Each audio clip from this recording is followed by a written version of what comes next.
Assalamualaikum warahmatullahi wabarakatuh. Halo, sahabat Bel Matematika. Bertemu lagi di channel YouTube Bel Matematika. Mari kita belajar matematika. Oke, sahabat Bel Matematika. Pada video kali ini kita akan melakukan pembahasan soal TPS,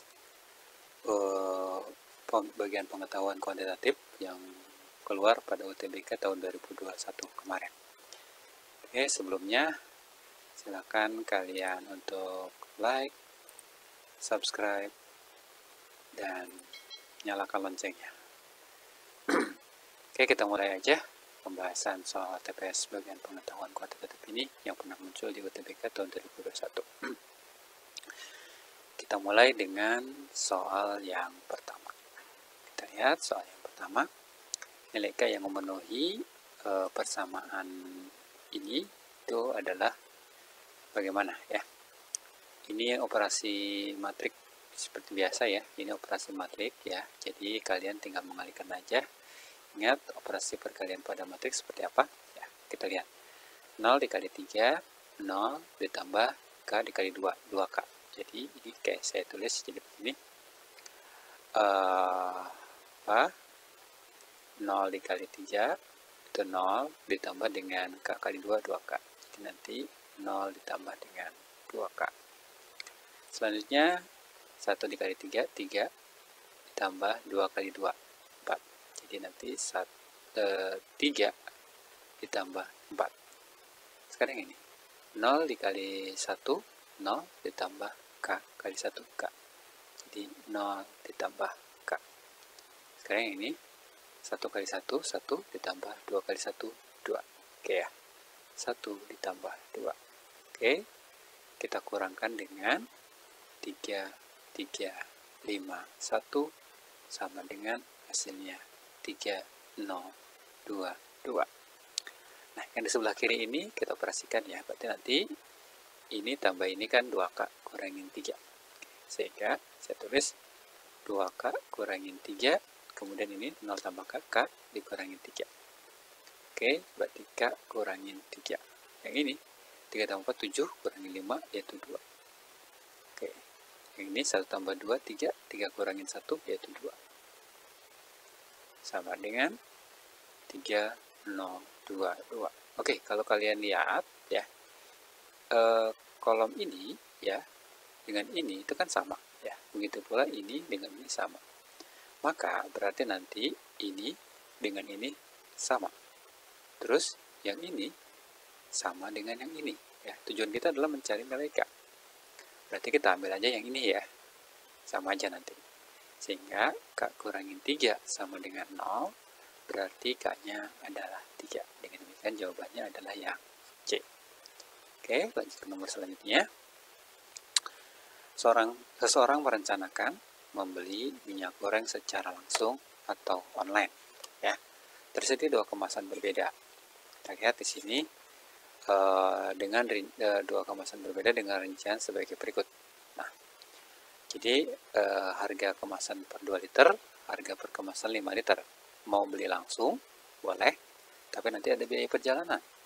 Mau online boleh, ini sudah termasuk ongkir. Nah, ditanyakan adalah total biaya minimal yang dibutuhkan untuk pembelian 10 liter minyak goreng adalah, nah, jadi untuk membeli 10 liter minyak goreng ini nanti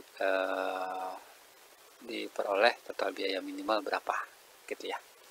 Jadi yang pertama mungkin kita cari yang pembelian langsung ya.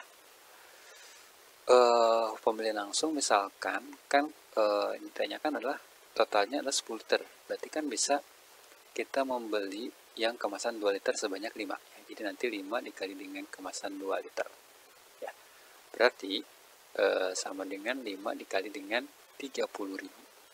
Jangan lupa kalau beli langsung ada biaya perjalanan yaitu 40.000. Berarti ini ditambah dengan 40.000. Oke ya.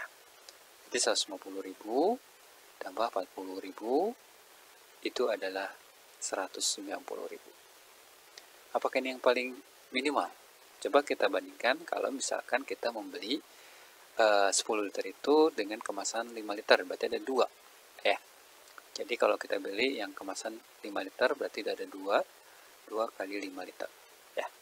Maka nanti 2 dikali yang kemasan 5 liter itu kan harganya 70.000 ya. 70.000 berarti dikali dengan 70.000. Ditambah biaya perjalanan 40.000. Oke. Maka ini kita dapat 120.000 ya. 120.000 ditambah dengan 40.000 yaitu 180.000. Wah, ternyata lebih kecil daripada ini. Apakah ini yang paling murah? Coba kita lihat. Kita bandingkan sekarang kalau misalkan beli online. Beli online yang kemasan 2 liter yaitu sebanyak 5 kemasan ya. Berarti nanti 5 dikali dengan kemasan 2 liter tapi belinya secara online. Maka 5 dikali dengan 40.000. Ini udah termasuk ongkir ya. Jadi 200.000. Wah, ternyata lebih mahal. Nah, sekarang bagaimana kalau misalkan kita membelinya yang kemasan 5 liter? Yaitu ada 2 kemasan. Ya, 2 kali 5 liter, berarti nanti 2 dikali 85.000. Nah, 2 kali 85.000 adalah 170.000. Nah, dari perhitungan yang ada, diperoleh ini yang paling murah, ya, biaya minimal. Maka dengan itu, jawabannya adalah 170.000. Oke, lanjut ke nomor selanjutnya. Kita lihat di sini, faktor persekutuan terbesar dua bilangan asli ya B dan C adalah 1. Dari informasi ini berarti kita dapat bahwa A nanti berbeda dengan B, berbeda dengan C. Ya. Oke, selanjutnya karena FPB-nya itu adalah 1 di sini. Oke ya. Jika A dikali B kurangin 1 sama dengan 24. Jadi di sini A dalam kurung B kurangin 1 sama dengan 24. Kemudian 2A kurangin C sama dengan 5. Sini 2A kurangin C sama dengan 5. Dan A kurang dari 6. Nah, dari sini kita dapatkan dulu nih ya. A kurang dari 6 berarti nilai A-nya itu, karena di sini kata bilangan asli ya, dua bilangan di antara bilangan asli, maka nilai A itu adalah antara dari 1 hingga 5. 1, 2, 3, 4, 5. Gitu ya. Oke. Coba kita lihat dari pernyataan yang ini. Nah, ini. Berarti kan bisa kita lihat ini sebagai faktor dari 24. Ya, faktor dari 24. Di mana A-nya itu salah satu dari ini. Misalkan kita ambil A-nya itu adalah yang ini, 4. Oke, berarti nanti 4 dikali, biar 24 itu hasilnya adalah B kurangin 1 sama dengan 24, maka 24 dibagi 4 adalah 6, maka B kurang 1, 6, itu berarti nanti B-nya itulah 7, gitu ya. Dari sini kita dapat nih, berarti ini sebagai A, yaitu 4, dan B, 7. Oke, selanjutnya adalah, kita lihat pernyataan yang kedua, ya, yang ini. 2A dikurangin C sama dengan 5. Coba kita masukkan. Ya, 2A. Tadi kita sudah dapat A-nya itu 4. Berarti nanti kita masukkan 2. A-nya itu 4. Ya, kita masukkan ke 2A kurangin C. Jadi A-nya itu 4. Dikurangin C sama dengan 5. Jadi 8 dikurangin C sama dengan 5. Maka 8 kurangin 5 sama dengan C. Dengan demikian, C-nya itu adalah 3. Ya, C-nya itu adalah 3. Oke, B-nya itu 7. Nah, kita lihat kan di sini A-nya 4, B-nya 7, C-nya 3. Nah, FPB dari 4, 7, dan 3 itu kan masing-masing 1. 4 dengan 7, FPB-nya 1. 7 dengan 3, FPB-nya 1. Berarti ini memenuhi. Oke, sekarang kita lihat pernyataan yang pertama. Oke, hasil kali ketiga bilangan adalah 84. Berarti 4 dikali 7 kali 3 berapa? 7 kali 3, 21 kali 4, 84. Berarti pernyataan yang pertama betul. Pernyataan yang pertama betul, maka pernyataan yang ketiga pasti betul. Gitu ya. Sekarang kita cek pernyataan yang kedua. Ya. Selisih dua bilangan terbesar adalah 3. Kita lihat.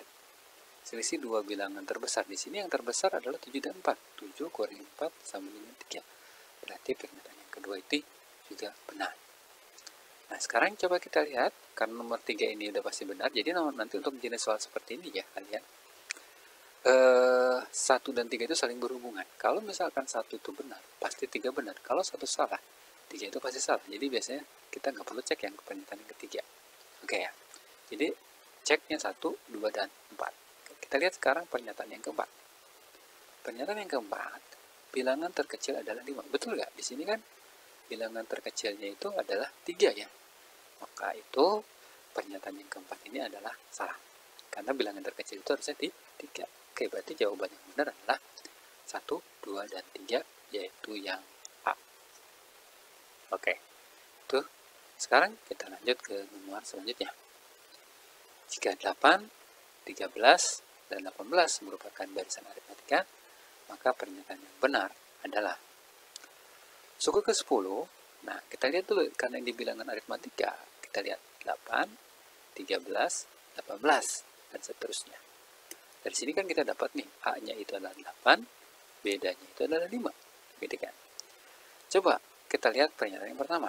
Suku ke-10 lebih kecil, benar nggak? Lebih kecil daripada 55. Suku ke-10 itu berarti menggunakan rumus A ditambah N kurang 1 kali B, karena kan barisan aritmatika ya.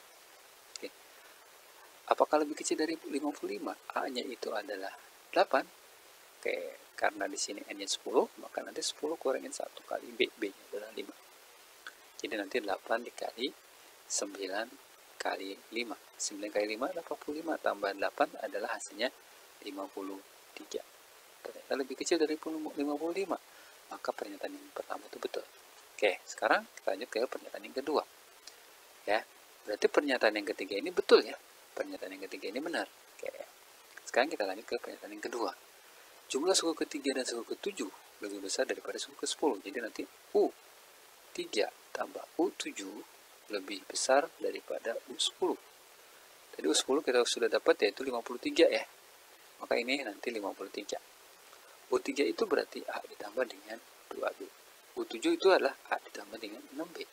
Ini kalau kita sederhanakan menjadi 2A ditambah dengan 8B. Lebih besar nggak dari 53? Kita lihat A-nya itu berapa? 2, A-nya itu adalah 8. Ditambah 8B. B-nya itu adalah 5. Gitu ya. 16 lebih besar daripada, ditambah 40. Benar nggak lebih besar dari 53? Ini kan 16 ya. 16 tambah 40, 56. Lebih besar dari 53 ya. Berarti pernyataan yang kedua juga benar. Oke, sekarang karena 3 itu udah benar, jadi langsung aja saya loncat ke pernyataan yang keempat. Ya, pernyataan yang keempat adalah terdapat 4 suku berurutan yang jumlahnya sama dengan suatu suku. Ya, terdapat 4 suku berurutan yang jumlahnya sama dengan suatu suku. Pertama kita lihat di sini. Kita lihat angka satuannya ya.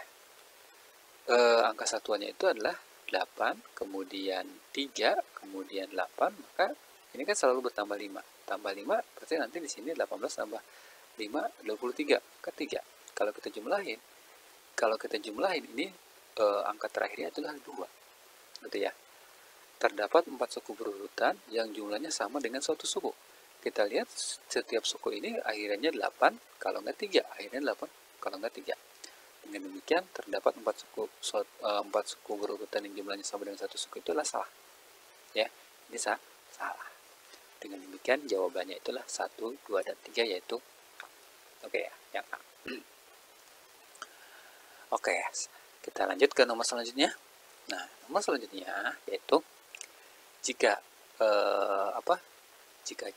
jika X adalah himpunan pekerjaan, maka notasi X menuju Y diartikan dengan pekerjaan Y hanya dapat dilakukan secara langsung setelah menyelesaikan salah satu pekerjaan pada X.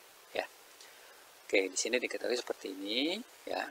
Urutan penyelesaian pekerjaan agar dapat melakukan pekerjaan P6 adalah, kita lihat pernyataan yang pertama. P1, P4, P6. Betul nggak P1? P1, kemudian di sini P4. P4 itu harus menyelesaikan dulu P3. Ya. Di sini kan habis P1 harusnya P3 dulu, sementara di sini habis P1, P4. Kenapa harus P3 dulu? Karena di sini P1 langsung P4, sementara di sini setelah P1 harus P3 dulu. Gitu ya. Dengan demikian pernyataan yang pertama ini tidak tepat. Pernyataan pertama tidak tepat, maka pernyataan yang ketiga pun tidak tepat.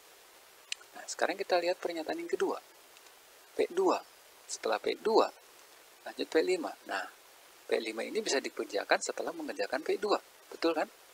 Nah, selanjutnya P6 ini, pekerjaan ke-6 bisa dikerjakan setelah mengerjakan P5. Maka pernyataan yang kedua ini betul. Ya.